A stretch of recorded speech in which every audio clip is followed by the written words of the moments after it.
All right. Welcome back to Blake's Black Book. Um, this hopefully this will be successful. I tried recording yesterday, felt kind of dumb, so I was like, you know what? I'm gonna put it off to tomorrow. Got home today, took some time, got my research together a little bit, made the videos about like half an hour. Realized the audio for the videos wasn't working, so here we go. Attempt number I don't know at this point, but we can get right into it. Um, So, for today's think tank topic, um, I was kind of inspired by a video I saw from another YouTube channel I like, um, Control Alt History. Um, the dude who makes these videos, I think his name is Andy or something like that. Um, but he has all these crazy videos with different conspiracy theories that are um, less known, I would say less popular. Um, but he, puts a lot of evidence and research in here, so um, would definitely recommend checking them out. But the one that got me the most was the video recently that I watched, um, four novels that yearly predicted major world events. And watching the video, getting through it, it kind of got the idea in my head to start looking more like I've thought about it before, but haven't really delved into it too much. Um, but it got me more interested in looking into predictive programming, which is a really fascinating topic, in my opinion. It connects to my main topic of interest, I would guess, recently, mind control. Um, Here is the definition or a definition of predictive programming.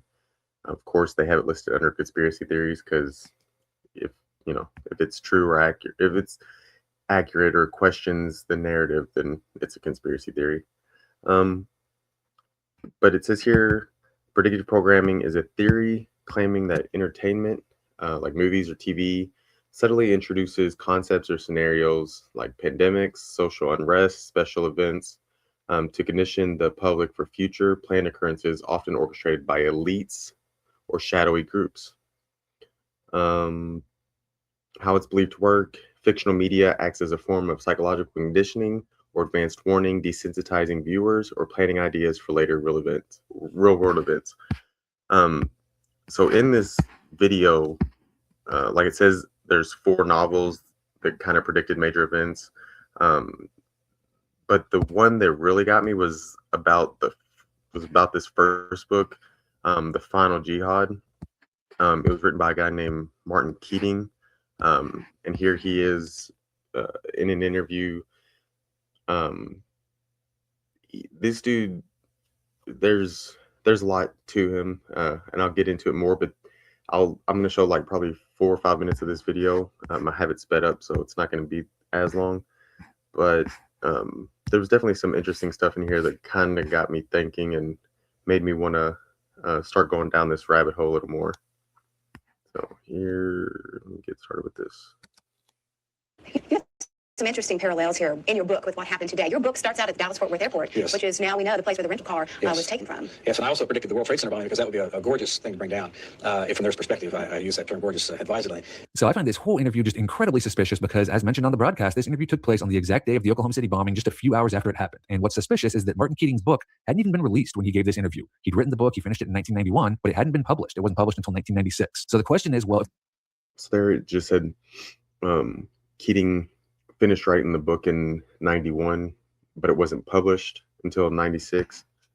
And if you don't know, the Oklahoma City bombing happened in 1995, and then the book wasn't published until June of 1996.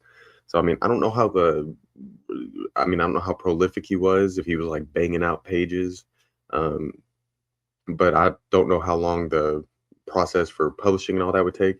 But I would assume it takes a bit more than a year. And like it said in the video, he apparently finished writing the book in 91. So it's a bit odd that it just kind of sat around for a few years. But there's more to this. If the book wasn't even published, how did the news network even know to bring Martin Keating onto the broadcast and interview him about his book that, again, wasn't even published? It was just basically sitting on his computer at the time. And this interview also happened just a few hours after the bombing. So this interview would have had to have been set up just almost immediately after the bombing to get him on there in such a short amount of time. So for this interview to happen about this book that wasn't even published or available to the public is very odd. And he also mentions in this interview how it wasn't just the Oklahoma City bombing that he predicted in his book. He wrote of the World Trade Center being bombed, and this did happen in 1993. He also wrote of a TWA flight being blown up by terrorists with a shoulder-launched missile. And in 1996, a TWA flight crashed off the coast of New York, killed everybody on board, and there is a whole bunch of evidence that this plane was actually blown up by a missile. And he also wrote about an Amtrak train being derailed by terrorists. And in 1995 in Arizona, an Amtrak train was sabotaged and crashed, and it was attributed to a terrorist attack. And in his interview, he talks about some of these other similarities in his book as well. And how long ago did you start this book? 1988. 1988. Now tell us about some of these amazing parallels. They've been reported on CNN and then again on headline news to the Oklahoma City bombing and then the World Trade Center. First, the Oklahoma City bombing. Well, I had about, a dozen or so events that I wrote in 1988 that came true afterwards. Now, I don't know if this dude was fucking like a descendant of Nostradamus or what, but right there it said he had a dozen or so events in 1988 that he wrote about that ended up coming true afterwards. Once you learn a little bit more about this guy and who he knows, who he's connected to, that, I mean, could be coincidence, could be damn good luck, could be maybe he has some sort of crystal ball or something, or he's a time traveler, God knows. But just a bit odd to have that many accurate predictions of not so positive things, things where people are getting killed and injured. And But when Oklahoma City happened, it was as much a shock to me as it was to everybody else. And I had a friend who had read my book and who called me and said, "My gosh, it's your book." I also had the fall of the Berlin Wall, Gorbachev's resignation, airplane that crashed into the White House, Amtrak derailment, a number of things that have happened. And that's a little bit spooky. But on the other hand, it's what I have gleaned from these intelligence sources that there are likely things such as that, and there are a lot more in the book, that the intelligence people I've contacted feel are going to happen to this country.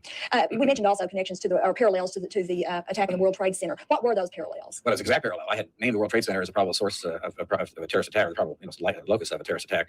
Now, when he was asked about this, Martin Keating claimed that he knew terrorism experts in Washington, D.C., and he had some very high-up intelligence sources in the FBI. And he interviewed these people.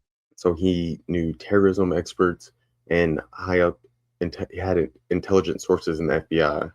And then he also had some other connections that it'll get to here in a second. But I mean, I don't know. Here, let me finish this little section.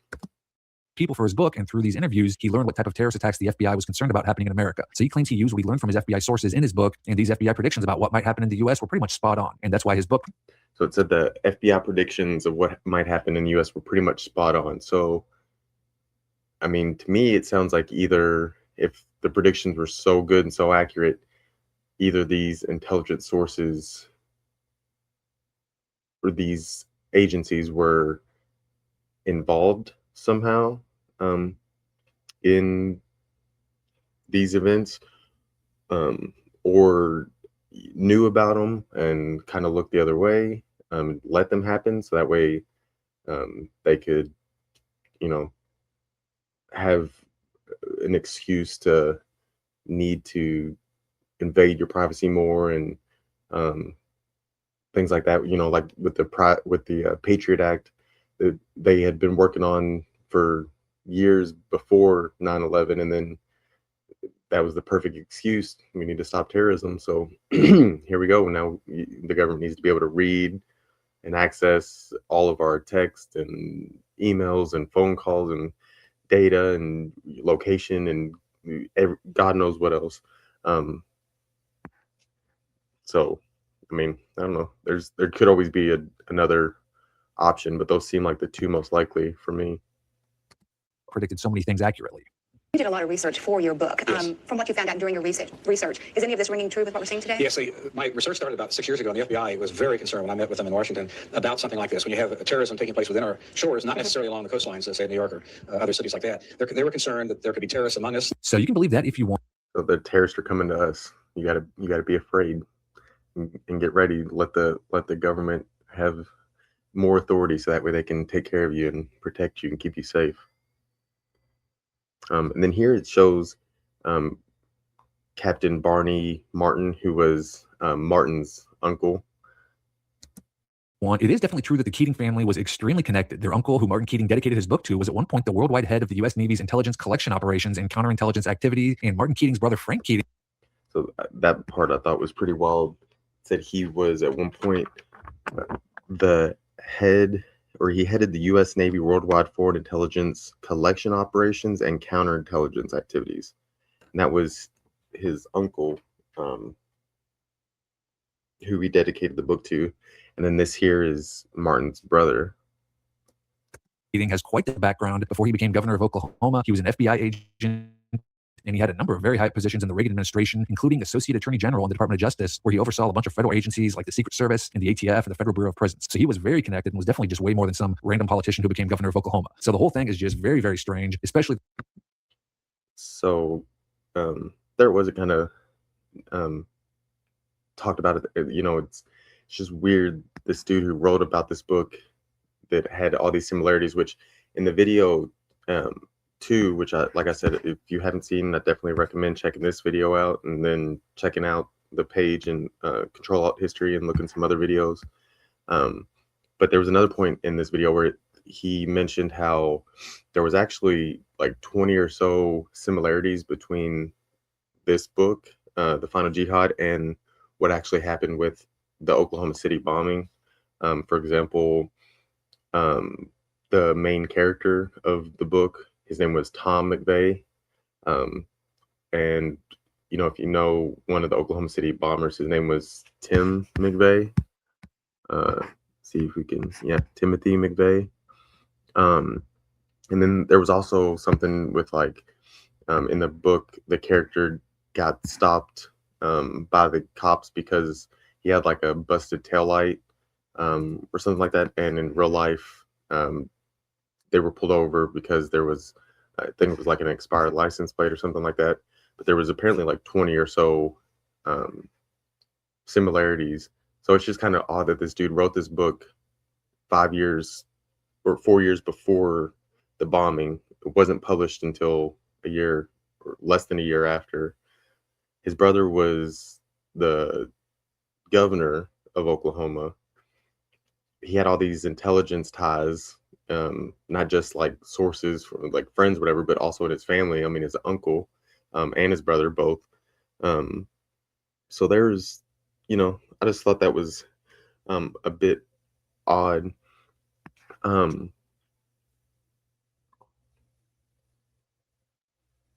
So now what I thought about with this stuff, with there being books that could possibly be involved with predictive programming, kind of desensitizing us for things to come. It was weird. I've been trying to read a lot more the past year or so, instead of being on social media. And this is the book I'm currently reading, by Whitney Webb. There's 2 volumes, but I'm still on the first one. It's dense as hell. Like I'm like 2/3 of the way through it, and I've been reading it for like over a month or so because there's so much information. But it was weird. Like after I saw that video, the Control Alt History video, I was reading, and a passage I came across that I thought was pretty interesting and kind of went along with this topic, was right here where it says, and I'll go back over some of the names and like who they were a little bit after. But it says here, Shaheen's activities brought him very close to the circle of OSS insiders that Casey had become. Casey's William Casey, William Casey, the head of the CIA, or he became head of the CIA at one point. Shaheen's activities brought him very close to the circle of OSS insiders that Casey had become acquainted with during his time in London. At the end of the war, for example, Donovan, Wild Bill Donovan, organized a committee to advise Hollywood on the production of spy-themed movies. The members of the special commission included David K.E. Bruce, J. Russell Forgan, Alan Dulles, and Shaheen.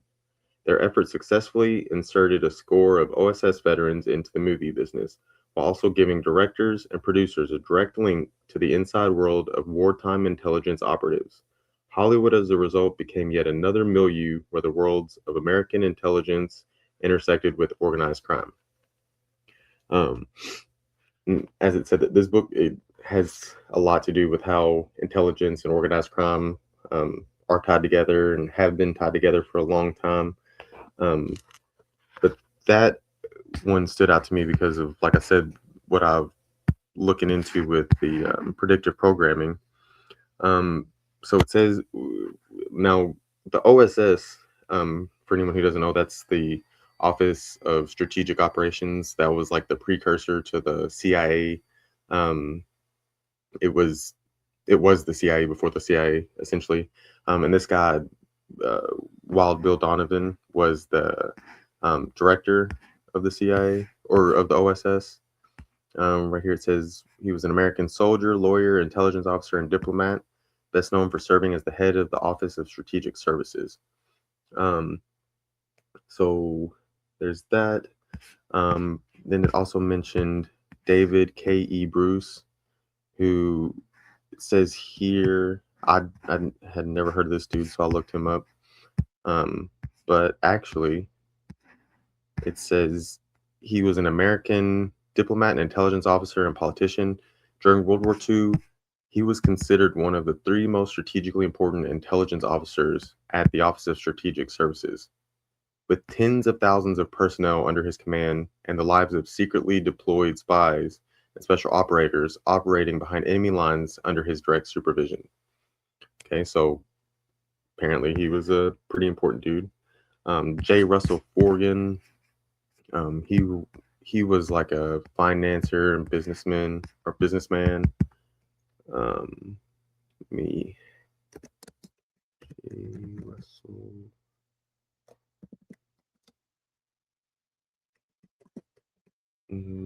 Well, he wasn't very important apparently, so it might be hard to find him. But he was a banker. It says official of the OSS, so he was connected. Board of the DuPont Glor Forgan Inc. So he was a banker. And then this other guy, Shaheen, is John Shaheen. Here he is. John Shaheen. That's not him. Shaheen. There we go. He was a financier and businessman. But so there it says the head of the OSS, which was like the CIA before the CIA, created a committee to advise Hollywood on the production of spy-themed movies. Oh, and also mention Alan Dulles, who, if you don't know who the Dulles brothers are, look them up. Couple of wild, evil dudes. Says here, were powerful figures in the Eisenhower administration during the 1950s, uniquely controlling both overt and covert U.S. foreign policy, shaping Cold War strategy through aggressive anti-communist actions, including covert operations to topple governments in Iran in 1953 and Guatemala in 1954, which had lasting global consequences. And that was like on behalf of, what's it called? International the Fruit Company, or yeah, I can't remember. But either way, they were bankers, lawyers. Alan Dulles here, though, was the director of the CIA once it was created. And he was fired actually in 1960, 1961 by JFK, who was trying to like tear apart the CIA, get rid of secret societies, all that type of stuff. Alan Dulles hated him. Alan Dulles was on the Warren Commission, which proved that there was the lone nut, lone shooter, magic bullet theory. So shows you what kind of dude he is. But it was saying he created this committee, or Donovan created this committee, and it inserted a score of OSS veterans into the movie business, while also giving directors and producers a direct link to the inside world of wartime intelligence operatives. So this was back in the 50s. I don't know if some people are naive enough to believe that like maybe the government has changed and gotten better since then, despite all the evidence to the contrary. Most recently with like the Epstein files, there's been a history of multiple different, what do you call it? I guess plots or um, whatever to traffic and exploit kids, um, drugs, weapons, all of these things. Because, like I said, or like this book is talking about, Whitney Webb's book, intelligence and intelligence agencies and organized crime have been so interlocked for so long. I think it kind of started around World War II with Operation Underworld, where the mafia was starting to work with the CIA to kind of help out in the war effort. Let me see. I completely spelled that all wrong, but okay. What is Operation Underworld? I think Meyer Lansky and Lucky Luciano had a lot to do with this. Here it says, was a secret 1942 to 45 U.S. government pact with the Italian-American mafia led by Lucky Luciano to protect New York ports from Nazi sabotage, prevent labor strikes, and gather intelligence for the Allied invasion of Sicily, trading criminal cooperation for potential leniency for mobsters. And then there's so much more to go down with that. But if you consider Hollywood producers and directors having ties to intelligence, like it said in that, one strong example for me would be Steven Spielberg, who, I mean, if you look at a lot of his movies, they have to do, well, I mean, you have some biographical stuff here, but like the Post, I'm assuming about the Washington Post, which is owned by Jeff Bezos, who has contracts with the CIA, and there's ties between the Washington Post and the CIA. They're kind of like a arm of propaganda for the government. Bridge of Spies, assuming it's about spies. But then you also have other movies. Here in 2001, Artificial Intelligence.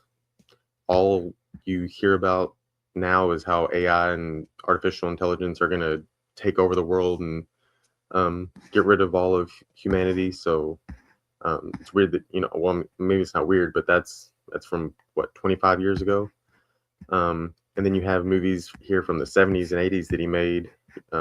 Close Encounters of the Third Kind being the biggest. E.T.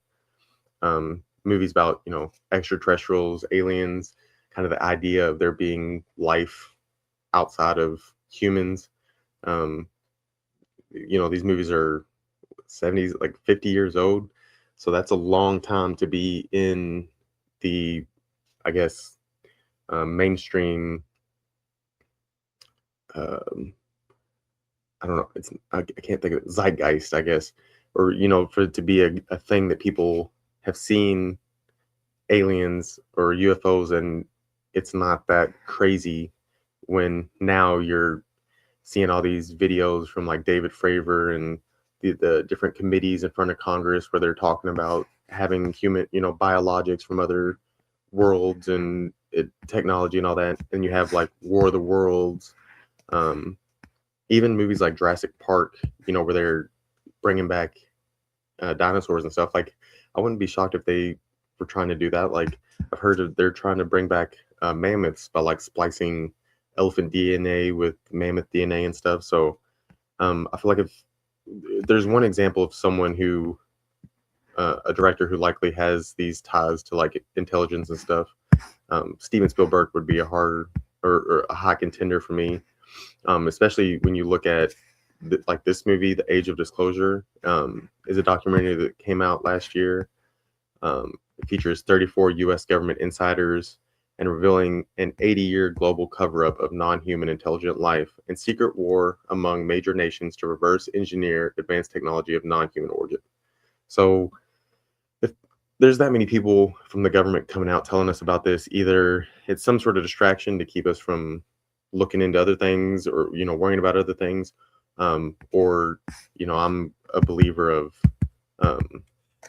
Project Bluebeam, which is basically the idea that they, you know, the government or whatever would fake project that they would fake either like an alien invasion or second coming of Christ or something like that. Here's a conspiracy theory that claims NASA and the United Nations are collaborating on a plan to create a fake alien invasion or a simulated religious apocalypse. Proponents believe this is designed to usher a new age religion and a totalitarian new world order headed by the Antichrist. So all the stuff about the Antichrist, I'm not sure, but the other stuff about a one world government, I mean, if everyone could get afraid of some sort of alien invasion, the same with like 9/11, everyone was afraid of terrorists, so they just gave over all their, you know, privacy and rights to so supposedly be safe. But like Benny Franklin said, quote about, but like good old Benny said, those who would give up essential liberty to purchase a little temporary safety deserve neither liberty nor safety. So there's that. But like I said, with that Age of Disclosure, here's another Steven Spielberg movie that's coming out soon this year, about disclosure. Upcoming there is about humanity's reaction to undeniable proof of extraterrestrial life following a whistleblower trying to reveal the truth while a meteorologist experiences bizarre phenomena, exploring themes of awe, fear, and control as a global disclosure looms, hinting at crop circles and government conspiracies. So it sounds interesting. But not only that, you've had these other movies that have came out, you know, Hunger Games, which if you look into anything that Klaus Schwab has said, or like the WEF, the World Economic Forum, their kind of goals and agendas that have came out, you know, they've talked about people, you know, being like not eating meat, basically just relegating us to eating bugs. They've said, like, look it up. They've said, you know, you'll own nothing and be happy. They want us to just rent everything, and so they can have complete control. But you have like the Hunger Games, I think is kind of along the lines of what they would want from the WEF or Bilderbergs or other groups like that, where they control the resources and kind of just send us out there to go be their entertainment for them and get some sort of fake prize. And then you got like Civil War. There's been several other movies, but I thought one that was really interesting that kind of stood out too was the movie Leave the World Behind. It's a dope movie for anyone who hasn't seen. For anyone who hasn't seen it, seems pretty realistic to what you could kind of expect for the apocalypse. But the craziest thing for me was that the Obama's production company, which I didn't know they had a production. Why does a former president have a movie production company? I mean, they're trying to control the narrative, you know, control the stories. It seems like. I mean, maybe it's just my opinion, but here it says they executive produced the Netflix apocalyptic thriller Leave the World Behind, with Barack offering significant creative input, including script notes on character, empathy, and realistic disaster elements, drawing from his experience to enhance the film's depth, all based on Rumaan Alam's novel.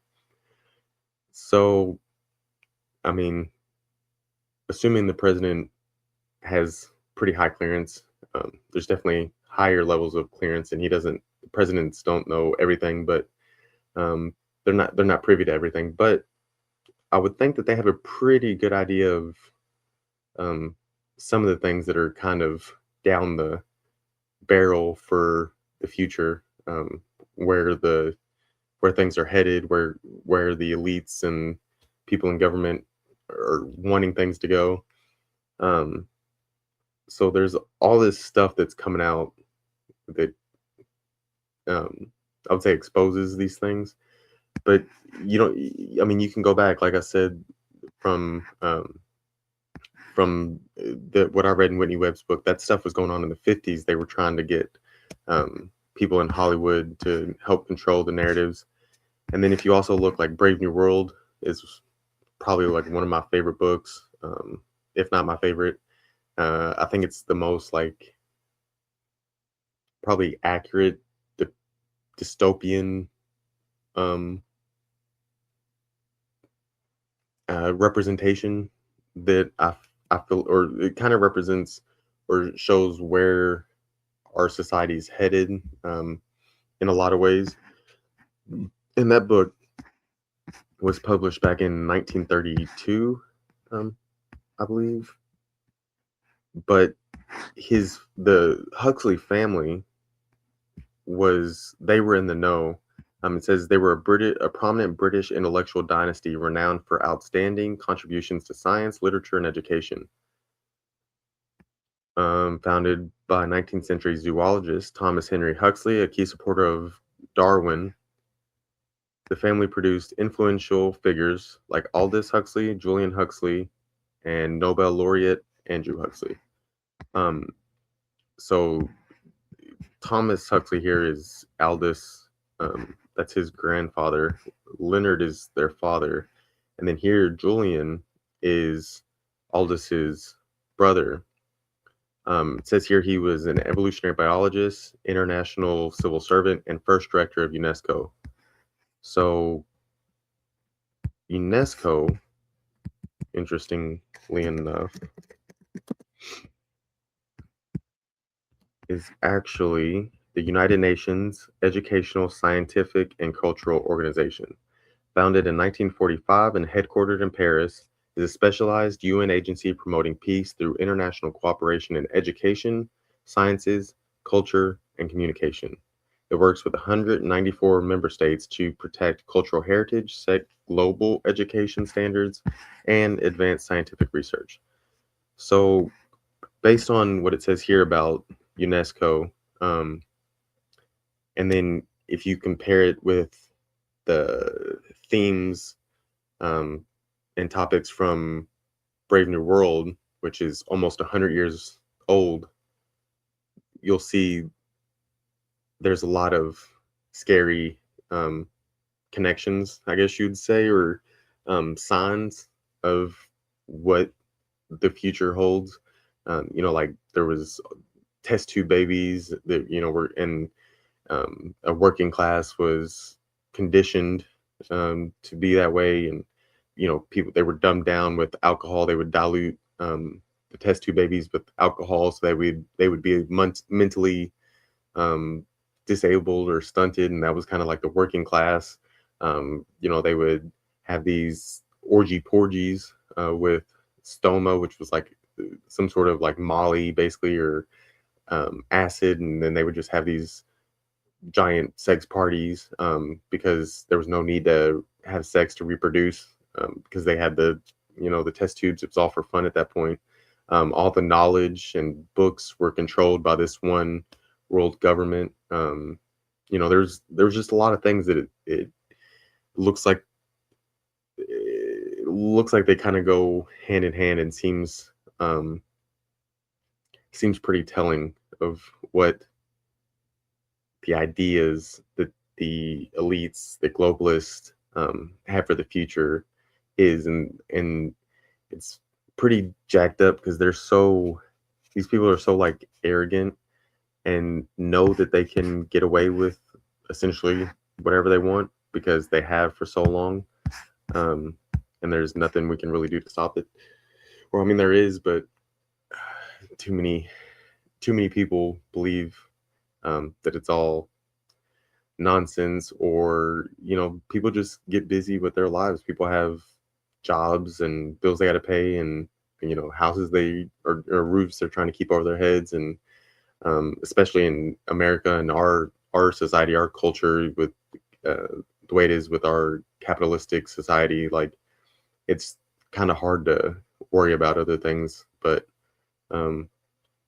I don't know. For me, I would say it's definitely interesting when you look at entertainment, and if you pay attention enough and kind of read between the lines, um, you can kind of see some stuff that it seems like maybe like some stuff's being hinted at and alluded to. So I would say, at the very least, try to stay aware of the things you're watching or reading or whatever, and maybe just do some thinking, do some research, get curious, look down some rabbit holes, and just kind of stay awake, stay aware, pay attention. But yeah, I think that's it for me. Hopefully, the audio works and stuff. So we'll see. Uh, yeah, I think that's it.